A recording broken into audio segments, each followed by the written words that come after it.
What's up, Falcons Nation? It's your boy Jew coming at you with another Atlanta Falcons video. As always, Falcons Nation, rise up. In today's video, I want to talk about the Julio Jones trade rumors, and I also want to talk about possible breakout players for our Atlanta Falcons on the offensive side of the football. But if you're new to the channel, please hit that subscribe button, hit that notification bell so you'll know when I've done Atlanta Falcons content. Hit that like button for your boy. I really appreciate each and every one of you guys for continuing to tune into the channel, continuing to share out my content on all the social media platforms. If you would like to follow your boy on Twitter, you can follow me at Jew Talk Sports. If you would like to donate to my channel, you can donate through my Cash App, which is the $ Jew Talk Sports. With that being said, shoutouts to Tavares Hawkins, who recently donated to the channel through my Cash App. I really appreciate you for donating. But not just shout outs to him, but shout outs to each and every one of you guys who continue to support the channel, whether it's through donating to my channel through the Cash App, whether it's you you giving the super chats through the live videos, whether it's here or through AFN. I really appreciate each and every one of you guys for continuing to share out my content, continuing to help my channel grow. I really appreciate you guys. But with that being said, happy Memorial Day to each and every one of you guys. I hope you guys have a safe Memorial Day, a fun Memorial Day. And with that being said, let's jump right into the video. So first off, I want to talk about these Julio Jones trade rumors. Over the weekend, it came out that the Seattle Seahawks is a suitor of Julio Jones. They may be a team that's interested in trading for Julio Jones. Personally, I hate all of the trade talks and trade rumors that are out there. I can't wait till these trade rumors are over with. Whether Julio Jones stays with our Atlanta Falcons or whether he's traded, I can't wait till after June 1st so our team can move forward. Now, as far as the Seahawks being a suitor of Julio Jones and possibly trading for him, if I'm the GM of the Atlanta Falcons, I want DK Metcalf if you want to trade for Julio Jones. Either give us DK Metcalf or give us a first-round pick and a future third-round pick. Now, from my understanding, the Seattle Seahawks are a team that doesn't have a first-round pick for the next couple years because they traded for Jamal Adams from the New York Jets last season, I believe it was. So they don't even have a first-round draft pick or the capital personally, I don't feel like they have the capital to possibly trade for Julio Jones unless they're going to give us DK Metcalf. I mentioned DK Metcalf is because he's a great all-pro receiver, similar to Julio Jones. He has the size of a Julio Jones. He's a physical specimen. Also, DK Metcalf, the upside of possibly trading for him is he's still on his rookie contract. So the Falcons could have him on the team for a couple years, still under that fifth-year option, where I believe DK Metcalf's only going into his second, or I think this is going to be his third season in the league. So he still has about 2 years left under his rookie contract. So I definitely think that would be a plus for the Atlanta Falcons. If we were to try to trade with the Seahawks, I'm not taking anything less than a player like DK Metcalf or Julio Jones. Personally, I don't want draft picks. I would prefer the Falcons trading for a good player. One of my subscribers recently reached out and asked about the Arizona Cardinals and whether the Falcons should trade with the Arizona Cardinals. And personally, I wouldn't mind trading with the Arizona Cardinals, but if we're trading with the Arizona Cardinals, I would want Chandler Jones, the defensive end or outside linebacker / edge rusher for the Arizona Cardinals. If we're trading players, I wanted Chandler Jones and maybe a third-round pick, or Buda Baker, who's the safety for the Arizona Cardinals, the Pro Bowl safety from the Arizona Cardinals. If I'm trading with them for a player, if we're trading Julio to Arizona, those are the two players that I will put my microscope on. Those are the two guys that I would want from Arizona. Another team that's been rumored out there is the Patriots. And personally, the Patriots don't really have anything that I want. I recently seen a first-round pick in possibly Sony Michel, the running back out of Georgia. with the Patriots for Julio Jones.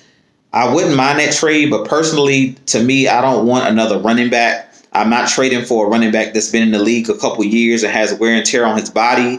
Personally, if I'm trading for a player, I want a defensive player or a dynamic offensive player. I'm not trading Julio Jones, arguably the best wide receiver in the game, for just draft picks. Personally, I don't believe you gain anything from doing that unless you're getting multiple draft picks, like multiple first round picks, or maybe a first round pick, second round pick, or first round pick and third round pick. But even if you trade, say, a first round pick and a third round pick for a guy like Julio Jones, that doesn't help your team this year.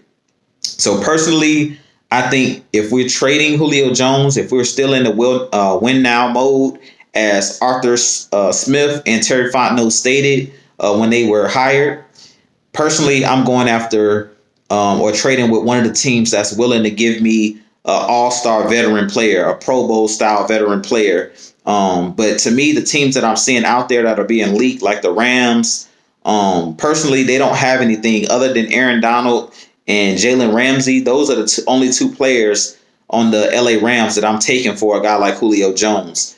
So a lot of these teams that are being mentioned, to me, it looks like they're trying to fleece the Falcons. From what I'm seeing in the media, they were talking about, with the Seahawks, Julio Jones, Tyler Lockett, and DK Metcalf being like an unstoppable wide receiver core. But personally, I'm looking at that trade as, how does this trade benefit or help the Falcons? At the end of the day, when it comes down to trading Julio Jones, being a Falcons fan, being the GM of the Falcons, or being a coach of the Falcons, we have to do what best suits the Falcons. At this point, being that Julio Jones has stated that he doesn't want to be here, we don't owe Julio Jones anything as far as trading him to a winning organization. At this point, as the Atlanta Falcons organization, we must get back the best assets we can for Julio Jones. Whether that's trading him to a team, the worst team in the league, at this point, it doesn't really matter what team we trade him to. We're in the business of winning. At the end of the day, I'm in the business of winning. And if I'm the GM of the Atlanta Falcons, I'm not trading Julio Jones for a bag of chips. And a lot of these trades that I'm seeing, it's mentioned that the Falcons now are willing to take a second round pick for Julio Jones. Personally, I'm not taking just a second round pick for Julio Jones. And if Terry Fontenot trades Julio Jones just for a second round pick, we're being fleeced. He's being fleeced. We should at least be able to get back a first round pick, a third round pick, or a quality Pro Bowl style player and a third or fourth round pick for Julio Jones. Julio Jones is still at the top of his game. He's still arguably a top 3 wide receiver in the game.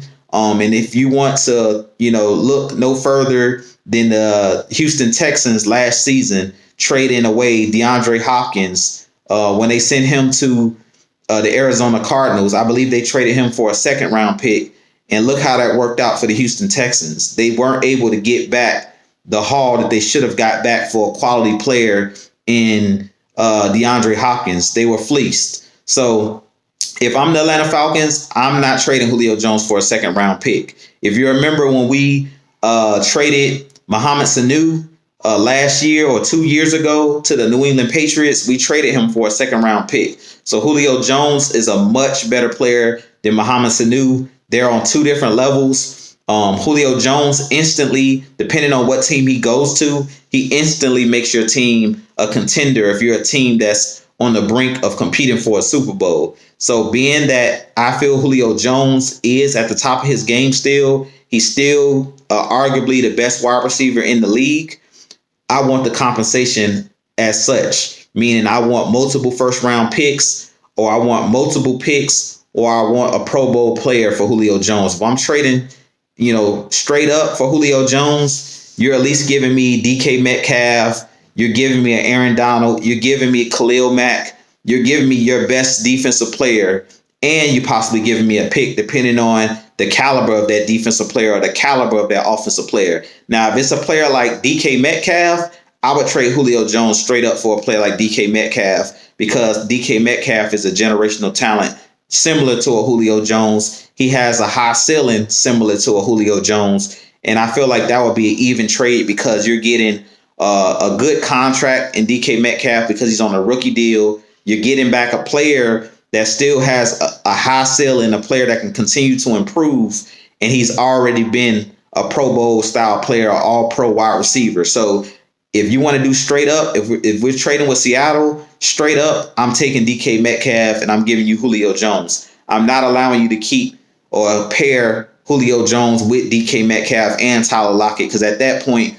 you're just making their offense better. You're making them, giving them a higher chance at winning the Super Bowl, and it's not benefiting us here as the Atlanta Falcons in any way. At that point, you're just basically giving Julio Jones away, like I mentioned, for a bag of chips. And I'm not just in the business of giving away quality Hall of Fame worthy players for nothing. If you look at teams that trade away Hall of Fame players, it never works. Usually the team that trades away that Hall of Fame caliber player, even if you get first round picks, there's no guarantee the draft picks that you get are going to pan out. So at this point, like I mentioned, I can't wait till these Julio Jones trade talks are over. I can't wait till he's traded and he's on another team, if that's the case, if he's going to be moved. Or I can't wait until the Falcons just come out and state, look, we couldn't get the assets we wanted for Julio Jones, and we're just going to keep him on the roster. Now, I don't think that will happen. I do believe that at all costs, they're going to do whatever they can to move Julio Jones at this point, because I don't believe it's any coming back from what Julio Jones stated on live television of that he was out of there, that he's not coming back to Atlanta. I don't believe that can be fixed or mended in the locker room. At this point, I do think Julio Jones is going to be traded somewhere. I just want the Falcons to get back our just due. I just want the Falcons to get an even trade or get some compensation back for him, and don't just trade him and get fleeced, kind of like we fleeced the Patriots with that Mohamed Sanu for a second round pick trade. But with that being said, I want to jump right into the meat and potatoes of the video and talk a little bit about the players that I feel that are being overlooked that could take the next step this season. I mentioned on Twitter the other day that I really feel like this Atlanta Falcons offense and the players that are on this offense are being disrespected due to the Julio Jones trade rumors. I do believe that we do have playmakers other than Julio Jones on this roster. And I also believe Arthur Smith is going to play a key role in this Atlanta Falcons offense being a top 10 offense, maybe even top 5 offense, even without Julio Jones. I do believe in most cases, when it comes to having offensive talent and offensive weapons, it comes down to having a good play caller. If you don't have a good play caller, it doesn't matter of how many great talented players you have. And we learned that last season when we went 4-12, and we had one of the best offenses when it comes to talent in the league. Matt Ryan, Julio Jones, Calvin Ridley, Hayden Hurst, Todd Gurley. The list goes on and on. Brian Hill, Russell Gage. We had numerous, talent on top of talent on top of talent on the offensive side of the ball. And week after week, we consistently lost games because we didn't have a competent play caller. So you can have all of the talent that you want, but at the end of the day, you have to pair that talent with a great play caller, a good offensive play caller that understands mismatches, that understands how to scheme guys open, and understands how to put players in positions to succeed. And that's why I've talked about it numerous times with this Julio Jones issue of him being traded. I don't believe Julio Jones is going to have the same success that he's had here in Atlanta. It all depends on what team he's traded to. If he's traded to a team like the Rams and Sean McVay, who knows how to scheme guys open, if he's traded to a team like the 49ers with Kyle Shanahan, who understands mismatches, kind of like a guy like Arthur Smith, I think he's going to have success. But if we trade him to a team like the Tennessee Titans, who's a team that's being mentioned in these trade talks, I'm not too sure who the offensive coordinator is now that Arthur Smith is gone from Tennessee. But whoever it is, I'm not too sure if they're going to know how to scheme Julio Jones open. I'm not too sure that they're going to get the most out of a guy like Julio Jones. So I really think that on this offense for our Atlanta Falcons, we have a lot of weapons that's being overlooked. We can start with Calvin Ridley. Last season, he pretty much was our number one wide receiver, if we want to be honest. He led the team in receptions. He led the team in yardage. And I believe he also led the team in touchdowns, receiving touchdowns. So Ridley kind of showed us last year that he was able to step up and take that next step. Now, this is going to be the first year heading into it that teams know that he's public enemy number one at that number one wide receiver position. But he's working from, we're working from basically a side of strength at this point. We strengthened our offense with bringing in a guy like Kyle Pitts in the draft. Like a lot of people are looking at, we are losing a guy like Julio Jones, but what a lot of people are not looking at, and a lot of the fans are not looking at, is we brought in a generational talent at tight end / wide receiver, because he's basically a Swiss Army knife in Kyle Pitts. So even though we're losing a guy like Julio Jones, Kyle Pitts has a lot of Julio Jones similarities. He's not Julio Jones. He's not as fast as Julio Jones. He's not the veteran Julio Jones is. He doesn't have all of the nuances down. He doesn't have the scheme down yet. But I believe Kyle Pitts can be a Megatron type, a Julio Jones type when it comes to size, athleticism, physicality.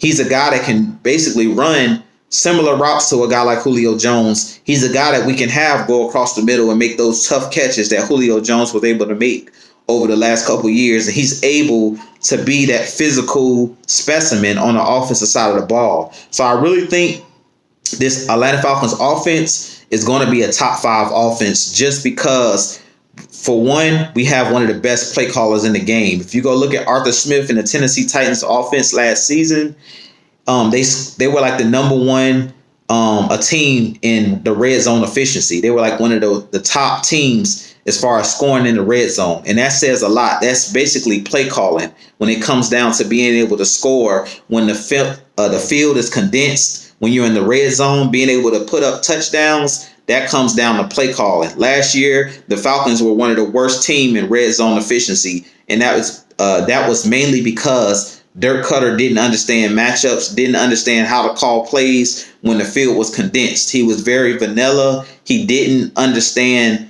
how to scheme guys open. And I really believe that a guy like Arthur Smith is going to understand how to put Kyle Pitts, how to put Calvin Ridley, how to use his running backs like a Javion Hawkins. I really feel like Javion Hawkins is another guy at that running back position. That duo of him and Mike Davis, I really think it's going to be like a thunder and lightning type running backfield. Cordero Patterson is another guy who can be used as a Swiss Army knife. He can catch the ball because he played wide receiver coming out of college. He's also a guy with the Bears last year that can play running back as well. He's going to be a guy that you can use in the wildcat situations. He's a guy that you can use on those jet sweeps and reverses. So it's a lot of talented players on this team. And I really feel like Arthur Smith's playbook is going to be wide open because he has a lot more talent on this offense than he had when he was in Tennessee. You got a guy like Russell Gage, who showed you last year that not only is he a guy that runs excellent routes, he's also a guy that can throw the football down the field in those wildcat positions. So we have a number of guys on this team that I think that Arthur Smith is going to surprise a lot of people with the way that he calls plays. I really expect this offense to be an offense that's going to put up north of 30 points a game. I really think that this team, even without a Julio Jones on the roster, if you look at the weapons that we have, I really think that this is going to be one of the best teams in the league on the offensive side of the ball. I feel like we're going to put up 28 to 30 points a game. I expect us to be one of the highest scoring teams in the league, if not the highest. And I really expect this Falcons team to shock a lot of people this season. I do believe that this Falcons team will compete for a playoff spot and even make a deep playoff push. It's not going to surprise me if this team makes it to the NFC Championship or even makes a Super Bowl in the first year of Arthur Smith being here, because we have a lot of weapons. I think a lot of people are overlooking the weapons that we have on this team. Guys, like Matt Ryan, who has something to prove this year. A lot of people talk about Matt Ryan, not being able to, get this team to a Super Bowl or get this team back to a Super Bowl, get this team over the hump to win a Super Bowl. I really think that Matt Ryan is going to be in the MVP conversation this year. And the reason I say that is he's going to be able to spread the ball around. He has so many weapons. If you remember in 2016 when he won the NFL MVP, he threw a touchdown at 13 different receivers. So that just goes to show you when Matt Ryan has the weapons and when Matt Ryan has protection, which I think that this offensive line is going to be huge. Us going back to that zone running scheme and that physical style football where we're going to grind teams on the defensive side of the ball. And then we're going to beat up defensive lines with our offensive line. I really feel like we're going to be a lot more physical on both the defensive line and on the offensive line, bringing in guys like Jalen Mayfield at that guard position, bringing in guys like Drew Dahlman.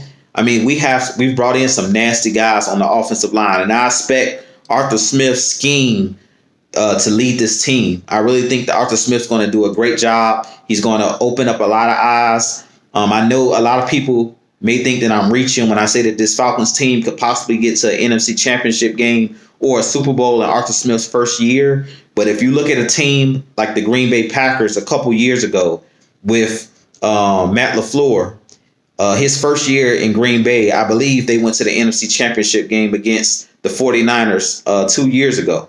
And they actually got to back-to-back NFC Championship games in Matt LaFleur's first 2 seasons there because they lost last season to the Tampa Bay Buccaneers. So I really feel like Arthur Smith runs a very similar scheme to Matt LaFleur, to Kyle Shanahan, where everything is basically predicated off of the run, off of the play action pass. And I really think that offense is going to get Matt Ryan back on top of his game. I really think that we're going to see Matt Ryan back on top of his game. His completion percentage is going to continue to skyrocket because it's going to be a lot of open guys in this scheme. It's going to be a lot of guys running wide open. And I expect Arthur Smith to be the main reason why this Atlanta Falcons offense excels with all of the weapons that he has at his disposal. If you look at a team that he had in Tennessee with guys like Ferkser at the tight end position, guys like Jonnu Smith, who he helped get another contract, guys like Ryan Tannehill, who basically was on his way out of the NFL, and basically Arthur Smith was able to revive his career. I really feel like the same thing is getting ready to happen for Matt Ryan. And I do believe that Matt Ryan is a lot better than a guy like Ryan Tannehill. No disrespect to Ryan Tannehill. I do think that Ryan Tannehill is a solid quarterback, but he's not on the same level as a Matt Ryan. And I believe the difference between the two is Matt Ryan is a guy that understands defenses and how to read defenses at the line of scrimmage. I don't think that Ryan Tannehill understands the game.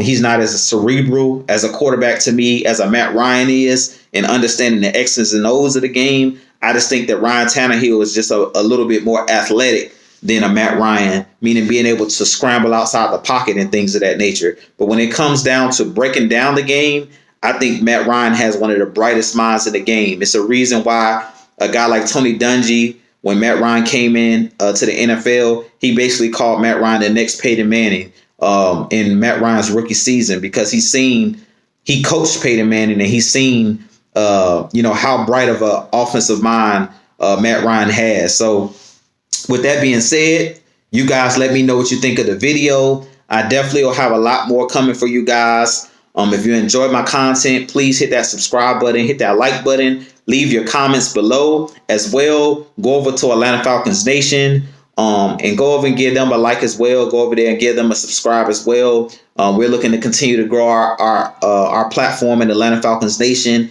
And I really appreciate each and every one of you guys for continuing to tune in. You guys enjoy your Memorial Day. Definitely stay safe. And with that being said, this been your boy Jew signing out. As always, Falcons Nation, rise up. Peace.